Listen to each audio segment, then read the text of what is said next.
c'est parti à présent pour Planète Marché, une quarantaine de minutes ensemble pour tenter de décrypter l'actualité politique, économique et surtout financière dans Smart Bourse. Pour nous accompagner ce soir, nous avons le plaisir de recevoir en plateau Didier Borowski. Bonsoir Didier Borowski. Bonsoir. Bienvenue sur le plateau de Smart Bourse. Vous êtes responsable recherche politique macro chez Amundi Institute. Nous avons le plaisir d'accueillir également Thierry Leclerc. Bonsoir Thierry Leclerc. Bonsoir Nicolas. Vous êtes président fondateur d'AlphaJet Fair Investor et nous avons le plaisir d'accueillir également Vincent Chéniaud. Bonsoir Vincent Chéniaud. Bonsoir Nicolas. Vous êtes directeur de la recherche chez Generali Investment. Je vous propose de commencer avec vous, Didier Borowski. On va commencer avec l'actualité, ces fameuses minutes du FOMC que nous avons découvert hier soir, que les marchés attendaient depuis plusieurs jours. Finalement, ces minutes se sont montrées plus accommodantes que ce que l'on aurait pu anticiper à la lumière des statistiques que l'on a découvert depuis, notamment sur la résistance de l'économie américaine. Et donc, on considère qu'elles sont un petit peu datées. La question que j'ai envie de vous poser, c'est finalement, est-ce qu'aujourd'hui, tous les signaux sont au vert, si je puis dire, pour que la Fed continue à augmenter ses taux face à une économie résiliente et face à une inflation qui décélère plus lentement que prévu. Oui, mais en effet, et puis il y a un élément qui est très important, c'est qu'ils notent tous la résilience du marché du travail. Alors on peut se poser des questions sur combien de temps ça va durer, mais en tout état de cause, quand on a un marché du travail qui résiste, ça veut dire et une croissance qui va être amenée à ralentir si on est dans cette configuration, ça veut dire des gains de productivité qui vont être en berne, des coûts salariaux unitaires en hausse, on a un marché du travail tendu, ça veut dire des salaires en hausse, et puis la résilience donc sur le plan inflationniste, ça peut légitimer l'idée que l'inflation sous-jacente va ralentir, mais beaucoup plus lentement que prévu. Donc ça va inciter les faucons à conserver, à continuer de mettre l'accent sur la nécessité de continuer de remonter les taux d'intérêt. Et puis, on a la résilience de l'économie qui va aussi sans doute les pousser à aller dans cette direction. Il y a un élément, à mon sens, qui est important, qui explique les divisions, d'ailleurs, qu'on voit au sein de la Réserve fédérale comme de la Banque centrale européenne, c'est les divisions autour de quelles sont les bonnes conditions financières. Alors, je m'explique. Il y a les indices de conditions financières de marché, il y a des indices de conditions financières qui sont construits par des banques fédérales aux États-Unis, qu'on peut construire avec les marchés d'actions, les spreads de crédit, le change, etc. Ces indices sont plutôt assouplis, en dépit de la normalisation monétaire. Aux États-Unis comme en Europe, en tout cas, on a ce type d'indication. Ça s'explique en partie par les bourses.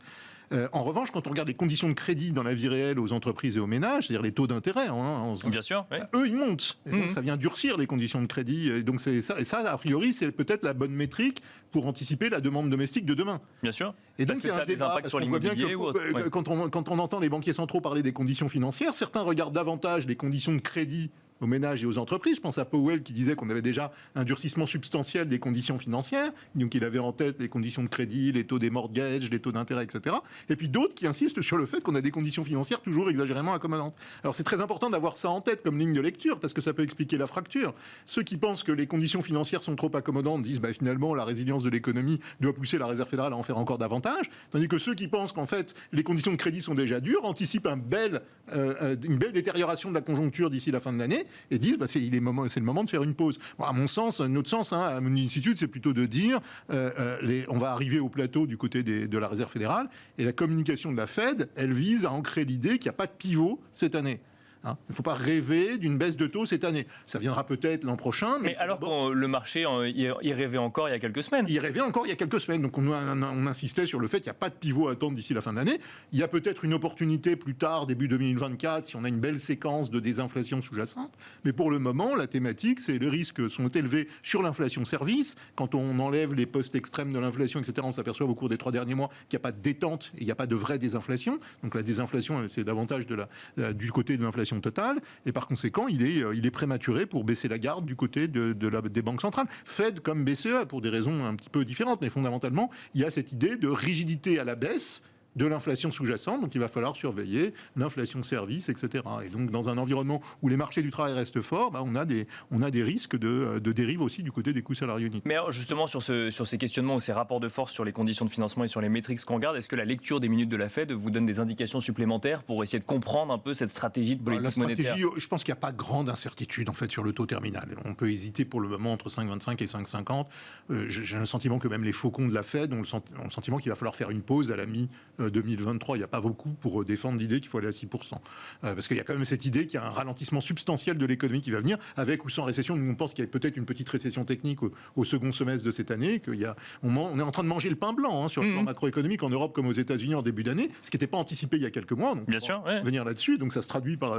on reviendra sur les marchés après, mais on est en train de manger le pain blanc. Il y a un bel affaiblissement de la demande interne. On n'est pas du tout dans une hypothèse de rebond domestique ou de nouveau cycle économique. Donc c'est c'est un peu une illusion d'optique, cette résilience des économies en début d'année. Il faut être très vigilant. Pour nous, les indicateurs avancés de la demande domestique s'affaiblissent. Il n'y a pas de vrai moteur à la demande domestique à l'horizon de la fin d'année, ni aux États-Unis, ni en Europe. Donc on a un beau ralentissement économique à venir, et ça, il n'est pas sûr que les investisseurs l'aient bien en tête. Donc ça veut dire que globalement, les statistiques qu'on a eues depuis le début de l'année, qui témoignent d'une robustesse de l'économie américaine, si on reste aux États-Unis pour le moment, on pourra ensuite transposer ça en Europe avec les PMI cette semaine, mais finalement, c'est quoi? C'est une résistance en trompe-l'œil? C'est un emballement de début d'année, un enthousiasme?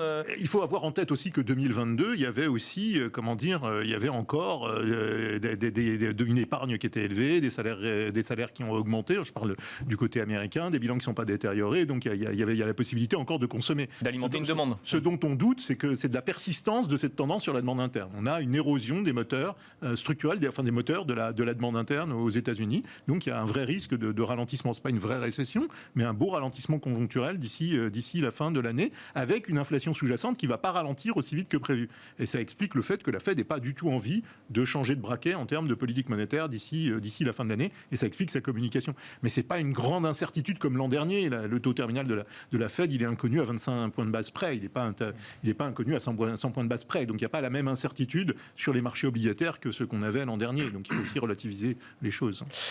Vincent Chéniaud, quand on regarde effectivement toujours aux États-Unis, si on fait le lien avec ces minutes du FOMC, la situation, donc cette robustesse économique qui laisse entendre que peut-être la Fed aurait les coups des franches pour des futures hausses de taux, ou au moins pour laisser effectivement ces taux à un niveau élevé sur toute l'année 2023, ce qui va à l'encontre de ce qu'on pouvait en lire il y a encore quelques semaines. Quelle est votre vision, votre analyse de la situation américaine?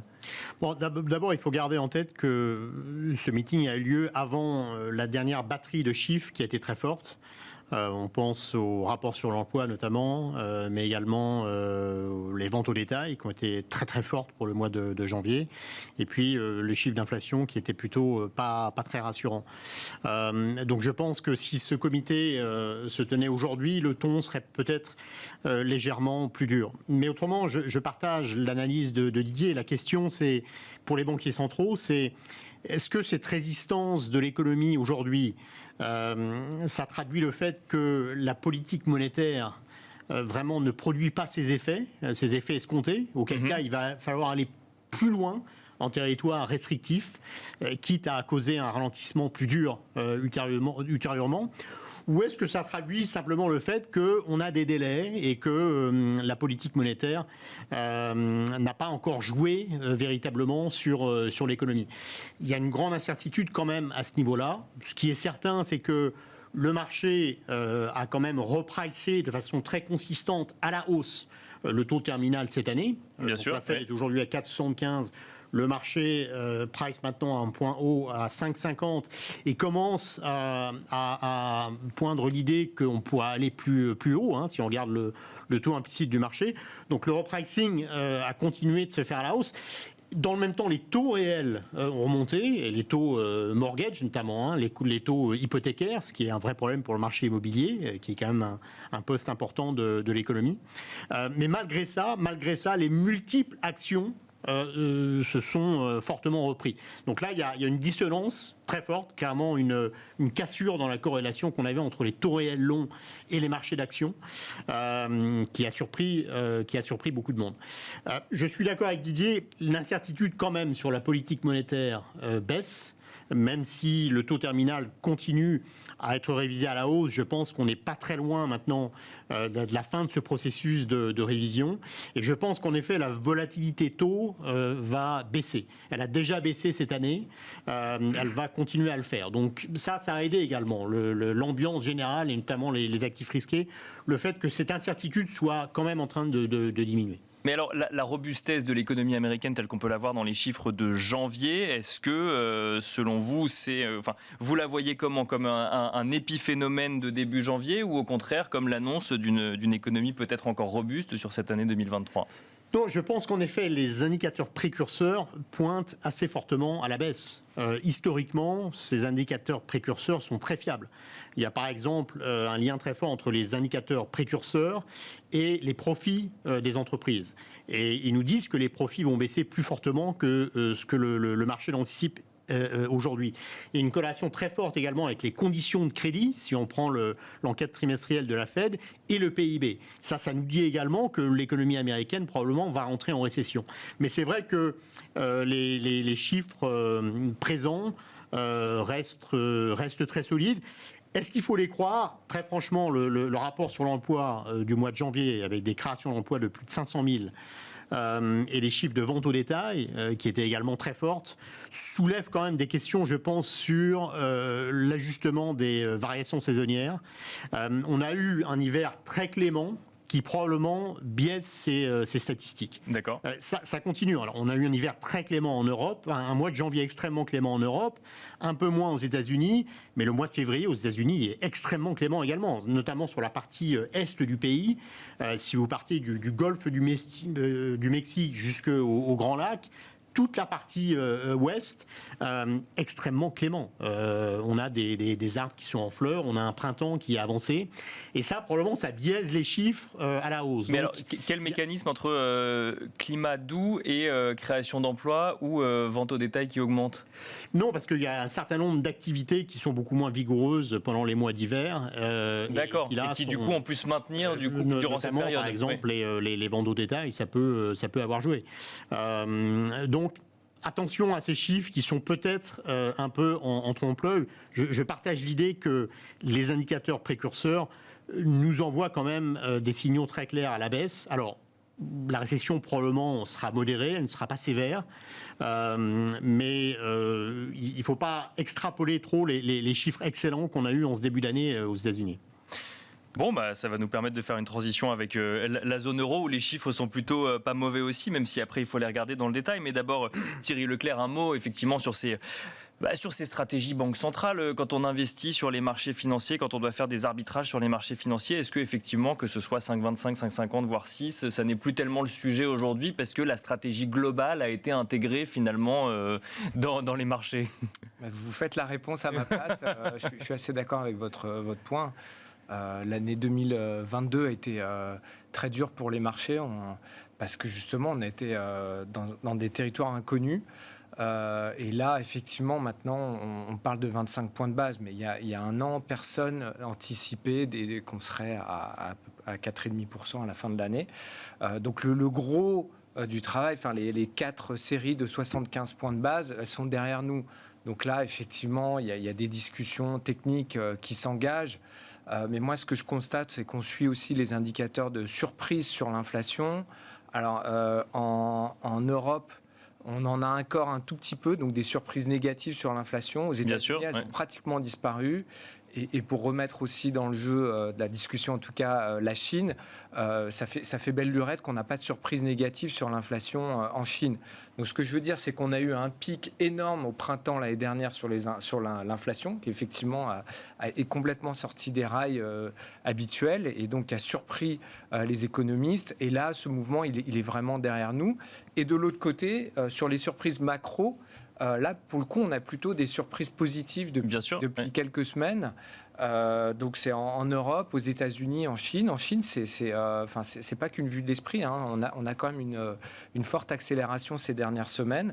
Donc, nous, quand on regarde factuellement la situation, on a quand même une inflation, un sujet inflationniste qui est plutôt derrière nous, avec une discussion technique, effectivement, 5,25, 5,50, mais c'est un point d'atterrissage qui, en soi, n'est pas forcément rédhibitoire pour la bonne santé de l'économie. Et puis, de l'autre côté, on a quand même des datas, ce qu'on appelle les à haute fréquence, qui sont très bons depuis quelques semaines. Donc, pour revenir sur les marchés actions, par exemple, on comprend que la bonne tenue des marchés actions à l'aune de ces deux indicateurs-là, parce que donc l'inflation, c'est moins mauvais que prévu, et sur les données économiques, c'est meilleur que prévu. Donc tout ça, ça fait quand même une conjonction d'éléments plutôt favorables pour les marchés.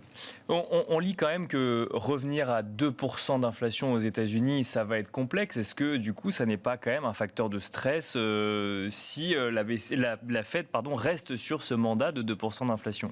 Bien sûr, ils vont rester sur ce mandat. Il n'y a pas de question là-dessus. Après, ils ont quand même dit que c'était 2% qui visaient en moyenne. La question, c'est le timing après. Oui, ils n'ont pas été si mauvais que ça, parce qu'ils avaient prévenu. Ils avaient eu ce changement dans leur communication avant qu'il y ait le pic d'inflation. Donc ça veut peut-être dire aussi qu'ils avaient des craintes. Donc ils ont dit en moyenne, on vise les 2% sur la durée d'un cycle. Donc là, on est complètement au-dessus. Après, quand on regarde les attentes d'inflation à fin 2024, on revient pratiquement à 2%. Donc oui, il y a eu un pic d'inflation, mais aujourd'hui, la trajectoire, elle est quand même plutôt vers cet objectif qui est celui de la Fed. Après, on a quand même eu des mauvaises surprises ces derniers mois sur l'inflation, donc il ne faut pas non plus avoir un discours que la partie est complètement gagnée. Il va y avoir encore des sujets, ça ne va pas être un long fleuve tranquille, mais en tout cas, il me semble que la trajectoire, elle est assez claire pour un retour à 2%. Et maintenant, pour finir, c'est vrai que les banquiers centraux, ce n'est pas du tout leur intérêt aujourd'hui de sortir du bois en disant, justement, la partie est gagnée, vous savez quoi, le pivot qui a été évoqué. Donc, ils maintiennent des anticipations. Bien sûr. Ils ont fait tout ce travail fastidieux pour eux et pour les marchés d'augmenter les taux. Ce n'est pas pour baisser la garde dès aujourd'hui. Donc, l'inflation reste élevée. On a une trajectoire de désinflation quand même qui est présente depuis juin. On était à plus de 9% aux États-Unis. Aujourd'hui, on est à 6,5%. Donc, il y a quand même une belle trajectoire de désinflation. Quand on se projette, les projections valent ce qu'elles valent, mais en tout cas, on a quand même une visibilité pour revenir quelque part à la fin de l'année 2024 sur 2%. Et donc, aujourd'hui, on reste les banquiers centraux restent sur un discours évidemment faucon pour éviter qu'il y ait des anticipations qui s'inscrivent à la baisse trop tôt.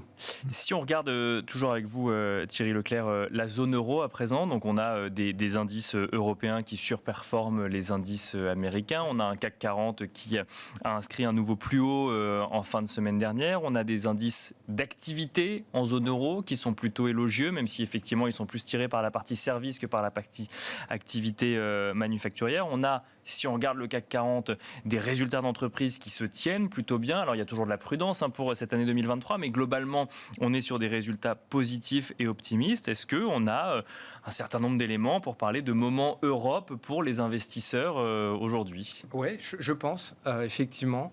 Là, pour moi, il y a 3 points à avoir en tête qui sont sur des temps différents. Donc il y a vraiment quelque chose de séculaire qui est la baisse des taux. Donc on a eu depuis le début des années 80. Et donc la baisse des taux d'intérêt réels, nominaux ou réels, a conduit à une baisse du taux d'actualisation implicite sur les actions. Dit autrement, ça a donné du vent dans le dos pour les actions et des expansions de multiples de valorisation. Donc ça, c'est quelque chose qu'on a eu pendant 40 ans pratiquement, et donc qui a soufflé quand même de manière assez importante sur les marchés actions, et qui a été... dont la puissance a été redoublée suite à la crise de 2008, avec les injections de liquidités. Donc là, on a eu et donc ça a porté quand même très fortement les actions, et notamment les titres de croissance et de qualité, d'accord, qui sont des actifs à duration longue. Okay, donc ça, c'est le premier élément à avoir en tête. Deuxième élément, aux États-Unis, on a eu les GAFAM. Okay, donc qui ont tiré le marché, donc ça a été le leader du marché américain pendant 10 ans. Voilà, on a eu l'année 2022 qui a connu quelque part la fin de ce leadership, et donc un coup d'arrêt aux États-Unis sur ce leadership. Donc le premier coup d'arrêt, ce que j'ai oublié de préciser juste avant, c'est que le marché américain est très riche en sociétés donc de qualité ou de croissance, donc à duration longue. Et donc ils ont souffert en 2022 de la fin de ce mouvement de baisse des taux d'intérêt réels. Voilà. Ensuite, il y a eu l'épisode GAFAM, et plus conjoncturellement, c'est vrai que les résultats des sociétés européennes, là je vais juste prendre l'exemple du CAC 40 que vous citiez précédemment, la croissance du chiffre d'affaires donc des sociétés du CAC 40, on est à plus 28% sur 2022 et les résultats c'est plus 20%.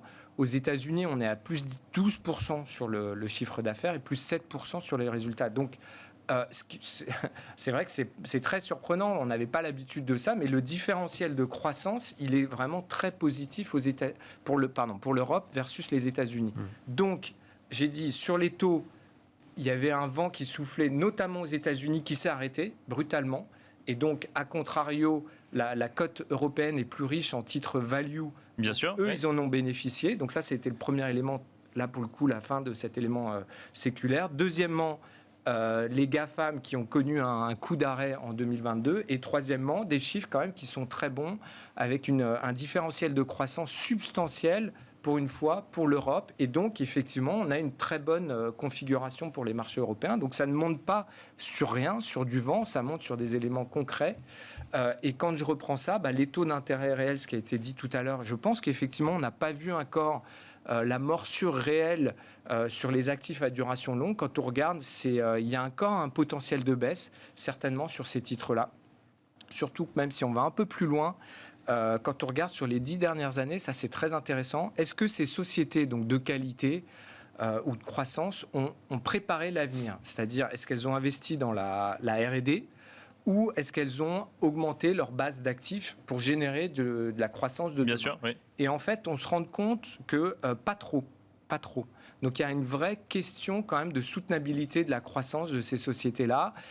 C'est vrai que la lecture qu'on peut en faire, c'est à force de racheter ses propres actions, quelque part... On soutient les cours. Ouais. Voilà, on soutient les cours, super, mais d'un autre côté, c'est du cash à un moment qui va manquer sur le temps long dans lequel normalement les sociétés sont censées s'inscrire. Et donc là, il y a eu peut-être un peu trop de court-termisme de ces sociétés-là. Et donc, il y a quand même un vrai questionnement à moyen terme pour ces sociétés-là. Et donc, pour le marché européen, on n'en a pas bénéficié pendant 10 ans. Aujourd'hui, on en souffre moins et on a plutôt une conjonction d'éléments favorables.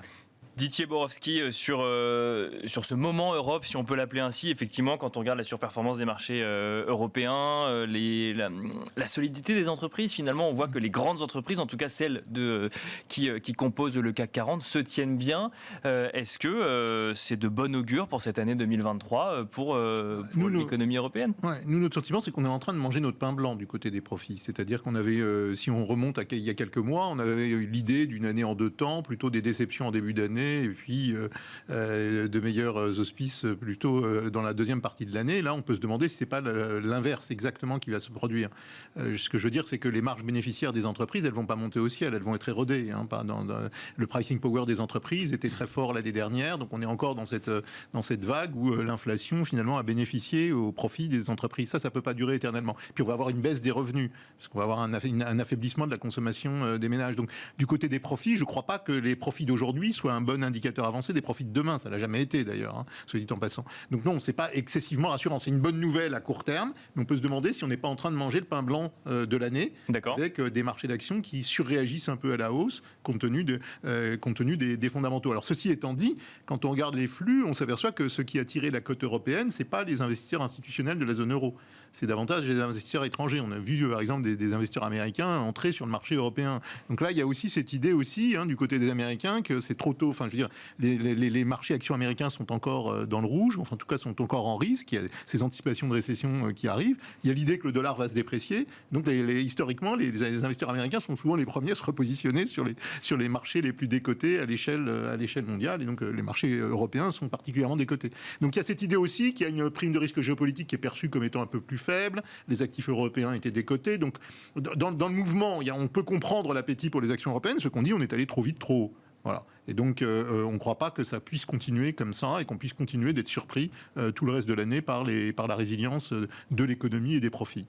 Donc le CAC 40 a fait sa performance de l'année sur le mois de janvier, par exemple. Vous faites partie de ceux qui pensent que... En gros. Alors, ça ne va pas être linéaire, il peut y avoir des à-coups, etc. Mais on ne croit pas du tout qu'on puisse continuer sur cette tendance haussière dans les mois qui viennent. En tout cas, peut-être à court terme, mais on va falloir payer. Donc, ça peut se payer plus tard dans l'année par une nette correction sur les bourses.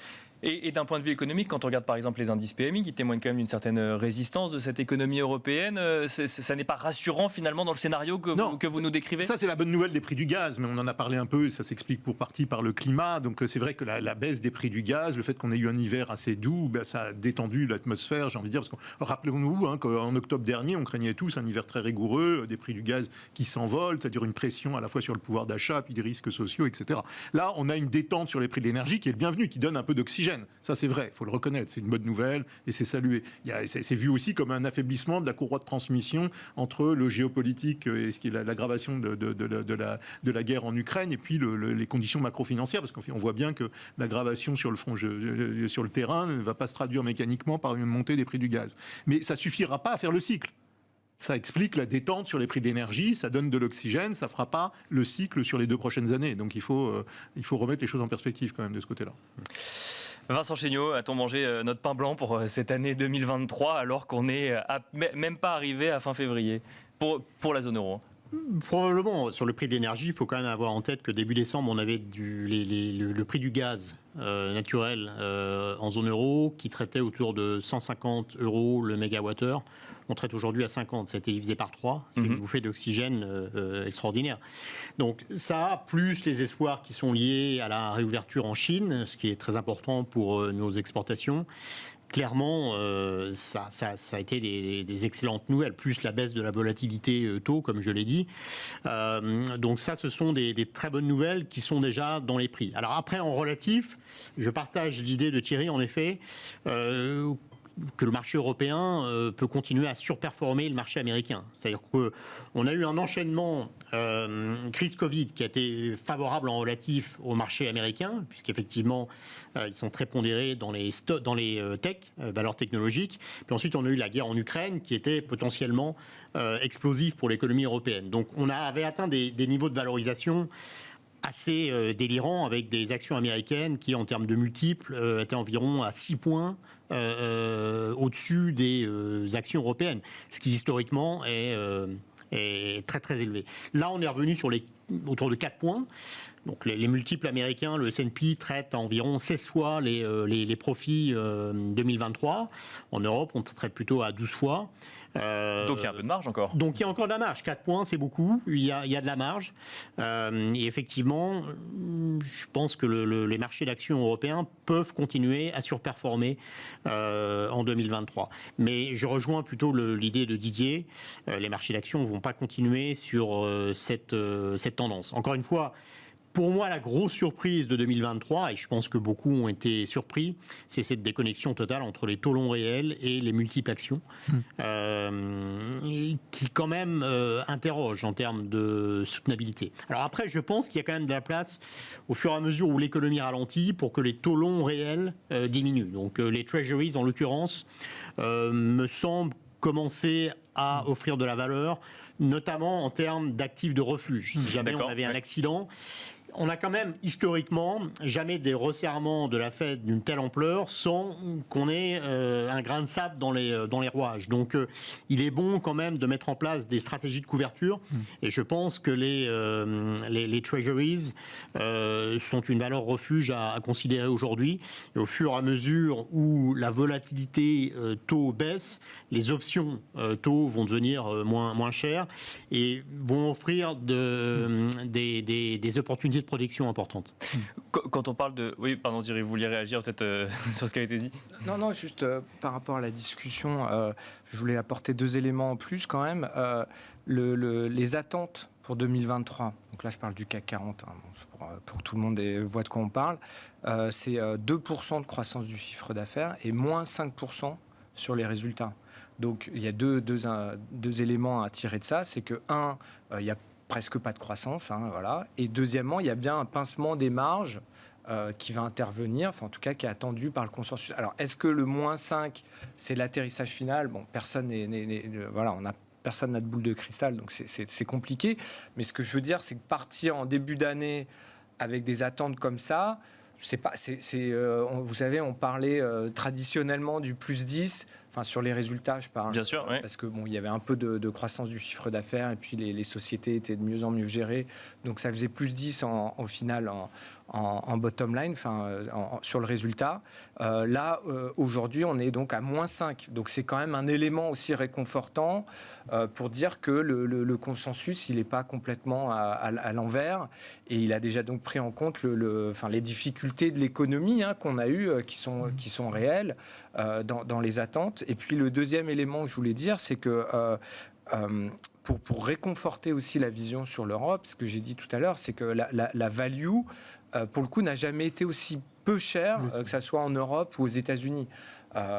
Donc c'est vrai que sur la croissance, comme je l'ai dit avant, il y a des éléments inquiétant, je pense, structurel, donc il faut être prudent. Par contre, la value, qui est quand même aussi un des drivers du marché, on a peut-être tendance à l'oublier, on a eu tendance à l'oublier ces 10 dernières années, mais la value, elle est attractive aujourd'hui, notamment en Europe. Et donc, je pense que c'est pour ça que les investisseurs ne se trompent pas et reviennent tout doucement constituer des positions, parce qu'ils se disent que sur les taux d'intérêt réels, on n'a pas trop de visibilité, donc ça ne sert à rien de jouer une baisse importante des taux d'intérêt réels dans les prochains mois, même dans les prochains trimestres, voire même dans les prochaines années. Et donc, là où il y a potentiellement un gisement, un corps de croissance, un potentiel de hausse sur les marchés, ça reste sur la value avec une renormalisation qui peut se faire dans les prochains trimestres. Mais alors, je rebondis sur effectivement ces valeurs value. Donc, quand on parle de valeurs industrielles ou autres, on a besoin de matières premières, des matières premières qui effectivement reculent un petit peu aujourd'hui, mais où il y a quand même un questionnement vis-à-vis de la réouverture de la Chine. D'un côté, ça peut être porteur pour nos économies, pour vendre, mais de l'autre, ça peut faire monter aussi la concurrence de la demande sur l'achat de matières premières. Est-ce que ça n'est pas un risque pour cette économie européenne, justement ? Ou une opportunité, tout dépend de quel point de vue on se place. Non, mais effectivement, si on a un baril qui revient à 100 ou voire même à 120, c'est pas bon pour nos économies globalement. On est importateur en Europe, on ne produit pas une goutte de pétrole, je schématise, mais c'est pratiquement ça. Donc évidemment que ça serait une mauvaise nouvelle au niveau macro et aussi pour les entreprises. Donc, mais pour le moment, en tout cas, la Chine, comme je l'ai dit tout à l'heure, il y a plutôt des bonnes nouvelles qui viennent de Chine ces dernières semaines. Et en tout cas, ces bonnes nouvelles n'ont pas impliqué de hausse des prix substantielle. Donc peut-être que, moi c'est ce que je comprends du discours des autorités chinoises, c'est qu'ils veulent peut-être y aller un petit peu plus mollo, de manière un peu plus graduelle, pas forcément ressortir le chéquier pour faire des infrastructures à tout va. Déjà parce que des infrastructures, maintenant il y en a quand même beaucoup en Chine, donc cette période-là elle est un peu derrière nous. Donc c'est plus une réouverture qui se fait via les services notamment, et donc ça c'est moins inflationniste globalement. Donc remettre les schémas précédents, des précédents plans de relance et l'impact que ça a pu avoir sur les matières premières, il faut peut-être être un peu plus prudent. Là aussi, il y a une nouvelle normalité finalement à prendre en compte. C'est normal, c'est le sens de l'histoire. Heureusement que l'économie chinoise va vers plus de services, plus de consommation, moins d'exportation, moins de produits industriels. Donc ça, c'est quand même une bonne chose pour l'économie mondiale. Didier Borowski sur c'est notre sentiment en effet sur la Chine que la réouverture, c'est avant tout une réouverture du secteur des services. Enfin, je veux dire, on a vu ça. C'est un déconfinement qui joue d'abord sur les services. Donc la reprise chinoise va être moins inflationniste, mais elle va moins aussi tirer la croissance mondiale. Donc c'est ça aussi qu'il faut avoir en tête. Donc ça va moins tirer les exportations et de biens vers la Chine et davantage tirer les services, avec moins d'impact inflationniste, moins de consommation d'énergie. Alors peut-être un biais haussier sur les prix des matières premières, mais beaucoup moins marqué que ce qu'on aurait pu craindre. Puis il faut avoir aussi en tête que les Chinois iront probablement s'approvisionner du côté russe dans un premier temps, et par conséquent ça ne va pas mettre bien sûr pression immédiatement. Il n'y aura pas de concurrence de notre côté. Non, mais c'est vrai, il y aura. Voilà, c'est ça, on peut le dire comme ça. Mais donc relativisons les choses. Oui, la réouverture de la Chine n'est pas si inflationniste que ça. Et donc ça fait partie des bonnes nouvelles quand même. Vincent Chéniaud, sur ce sujet Chine, effectivement, alors on avait une discussion sur les taux, la discussion a finalement évolué sur le sujet réouverture chinoise. Quel est votre sentiment ? La question de savoir si c'est déjà pricé. On a parlé de beaucoup de bonnes nouvelles, le prix de l'énergie, la reprise en Chine. Le MSCI Chine a quand même gagné 50% depuis le point bas d'octobre. Donc on a fait un grand chemin. On était plutôt favorable sur le marché chinois. On pense qu'il y a encore un peu de potentiel, mais bon, on a des multiples là qui sont autour de 12, qui sont dans les moyennes historiques. c'est un sujet qui est quand même un peu moins excitant qu'il ne l'a pu être, surtout dans un contexte où effectivement, je ne pense pas qu'on va voir le bazooka de la part des autorités de politique économique en Chine, notamment dans le secteur de la construction, qui est très intensif en énergie. Là, il s'agit de s'attaquer aux problèmes de levier du secteur et donc d'être très sélectif. Et donc, on ne peut pas penser à un grand plan de relance comme on a eu dans le passé. Donc, effectivement, on peut espérer que la reprise chinoise ne soit pas forcément un grand problème en termes énergétiques. Mais en même temps, on peut s'interroger sur l'idée que ce serait un moteur très fort pour l'économie globale, pour l'économie mondiale. Donc pas un problème au niveau énergétique, mais pas une locomotive non plus. Non, voilà. Pas C'est non plus exactement ça, c'est le pendant. grosse C'est le locomotive, pendant. non. Et ça ne compensera pas le ralentissement américain et européen. Oui, en fin d'année. Et c'est ça quand même le sujet. C'était Ça- peut-être l'attente que ça certains vient- pouvaient avoir, mais il Non, faut ça intégrer vient- que ce ne sera pas le cas. Ça vient absorber, bien sûr, c'est une bonne nouvelle, ça vient absorber un peu, puis ça va relancer quelques pays exportateurs de matières premières ou des pays qui peuvent être tirés par le tourisme local, enfin, etc. en Asie, mais ça ne va pas être un game changer pour l'économie mondiale. Ça va simplement permettre à l'économie mondiale de réaccélérer un petit peu cette année, quoi. Bon, il nous reste quelques minutes, on va peut-être faire un tour d'horizon de ce que vous regardez. Dans ce contexte, on va commencer avec vous, Vincent Chéniaud. On parlait justement de l'obligataire. Qu'est-ce que vous regardez dans le contexte actuel aujourd'hui ? J'ai parlé de dissonance tout à l'heure entre les taux réels et les marchés d'actions. Une autre dissonance, c'est par exemple ce qu'on voit dans les courbes de taux d'intérêt qui sont très inversées. Et donc, ça envoie plutôt le signal de récession. Cet indice que ce signal est faux ne s'applique plus aujourd'hui. J'ai quand même beaucoup de mal à le croire. La réalité, c'est que la Fed va aller en territoire très restrictif et que historiquement, ça a toujours un impact sur l'économie. Donc un signal là qui est plutôt négatif sur l'économie. Mais de l'autre côté, des multiples actions qui remontent et puis surtout des spreads high yield qui baissent et qui ne traduisent pas du tout l'idée d'un risque économique aux États-Unis. Donc on est assez prudent sur cette classe d'actifs, où là, on a une forme de complaisance, nous semble-t-il, notamment sur l'évolution des défauts. Par contre, on reste plutôt assez favorable sur le crédit plus sûr, l'investment grade, notamment en Europe, qui est bon marché par rapport à l'investment grade américain. Donc vous pouvez toucher aujourd'hui des obligations corporate, investment grade. Si vous regardez l'indice européen, ça traite à près de 4% en rendement. Historiquement, pas de défaut. C'est quand même un investissement qui est plutôt intéressant à moyen terme. On repondère plutôt un peu les treasuries. Là encore, un 10 ans qui est à près de 4%. Ça nous semble commencer à offrir de la valeur. Thierry Leclerc, même question rapidement. Qu'est-ce que vous regardez dans le contexte actuel ? Là, on parlait de la Chine juste avant, donc je rebondis là-dessus. Enfin, je fais le lien. Nous, effectivement, on a bien constaté le très fort rebond du marché chinois avec des indicateurs clairement en surchauffe sur le marché local. Et aussi, on suit des paniers de valeurs exposés à la Chine qui réalisent une part significative de leur chiffre d'affaires en Chine. Et là aussi, on a eu un rebond très important sur une période de temps courte. Et donc, on était en territoire de surchauffe. Donc là, ça se stabilise depuis quelques semaines, depuis, disons, une dizaine, quinzaine de jours, ce qui me semble assez normal, effectivement, parce qu'on a eu quand même un très fort retour, un peu même presque quasiment un mouvement de panique sur cette thématique-là. Donc là-dessus, on est un peu prudent et on préfère un petit peu alléger ces thématiques-là pour le moment.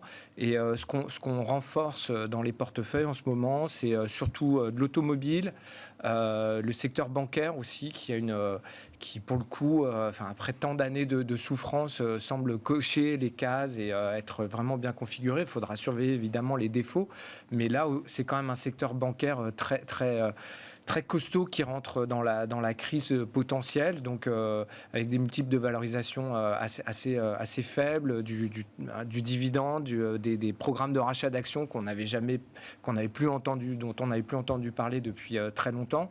Donc là, c'est vrai que c'est un secteur aussi qui est favorable aujourd'hui. Didier Borowski, très rapidement, qu'est-ce que vous regardez dans le secteur actuel, dans le contexte actuel ? Je suis d'accord avec ce qui a été dit, avec Vincent en particulier, sur le retour sur les titres du Trésor américain. Le taux 10 ans, à mon avis, a surréagi. rallye. En effet, on a décliné, nous, depuis le mois d'octobre, le Bundsarbach, c'est-à-dire retour sur l'obligataire, on continue de penser ça. Entièrement en ligne aussi sur l'investment grade, plutôt Europe que États-Unis. Entièrement d'accord aussi sur high yield qu'il faut éviter, surtout aux États-Unis, avec les récessions, avec la possibilité d'une récession. Grande prudence sur les actions, mais bon, on peut aussi se dire qu'il y a de la valeur dans la value européenne, et donc on peut être surpris encore un peu à la hausse dans les semaines et les mois qui viennent, mais ça on le joue à travers des stratégies optionnelles sur la cote européenne, pour pas être complètement absent non plus du rallye s'il s'avère être plus puissant dans la première partie de l'année, et même si on doute vraiment de sa pérennité. Mais on continue de jouer dans l'obligataire, et puis un point important aussi, c'est qu'on a réouvert quelques positions sur l'obligataire émergent, y compris en devise locale, parce qu'on pense que le dollar a entamé une période structurelle de baisse. Alors ça ne va pas se matérialiser tout de suite, mais il y a cette idée qu'un lent retour sur l'obligataire émergent, y compris sur la devise en dette locale, dans certains pays, peut être porteuse de rendement. Merci. Lentement. Merci beaucoup, messieurs. Merci Didier Borowski, merci Thierry Leclerc, merci Vincent Chéniaud de nous avoir accompagnés dans Smart Bourse. Et quant à nous, on se retrouve tout de suite dans Marché à thème.